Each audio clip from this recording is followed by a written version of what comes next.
Est-ce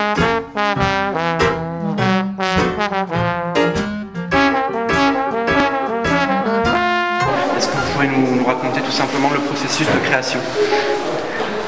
On est parti sur l'idée d'un spectacle un peu plus avec 5 personnes et toujours de l'aérien. Et puis on est parti surtout de la structure, en imaginant une structure, tout d'abord en partant de l'époque 1900 et de se caler un peu dans les codes du cirque de cette époque-là. Et de là est partie l'idée de faire une structure d'inspiration d'art nouveau, 1900, et avec tous les défis que ça comprend au niveau des agrès circassiens, des doubles trapèzes ballants, 4 coréens face à face, et puis la scène qui se déplie, et le tout pour jouer en 360. On a démarré de là. Et donc, ce qui pose déjà un cadre assez contraignant aussi, enfin, mais qui dirige le reste aussi de la création. C'est-à-dire que la structure en impose de par elle-même, et puis on a et nos agrès de cirque, nos disciplines de cirque imposent déjà beaucoup de choses. Et là-dedans, on a introduit une histoire du jeu, mise en scène, personnages, en essayant différentes combinaisons de jeux, et puis l'ordre des différents moments. Voilà. C'est toute l'étape de création. D'accord. Alors comment est-ce qu'on fait pour à la fois se concentrer sur les acrobaties, sur la technique, et puis en même temps être en interaction, donc je suppose en observation aussi du public? Comment est-ce que vous maniez ces deux aspects?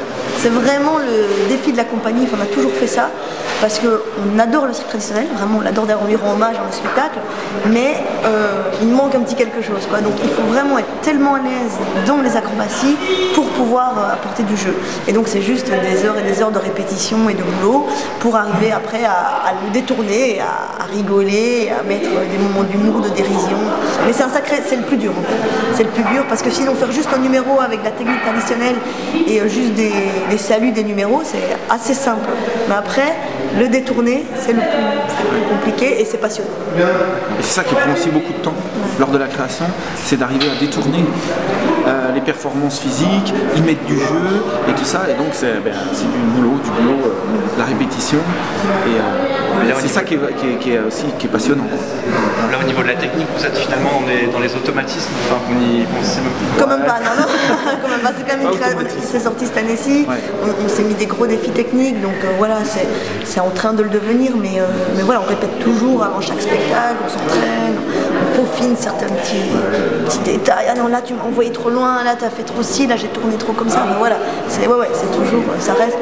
Mais c'est sûr qu'il se bonifie parce qu'on peut, au plus il se joue le spectacle, au plus on peut lâcher un peu toute la concentration sur la technique.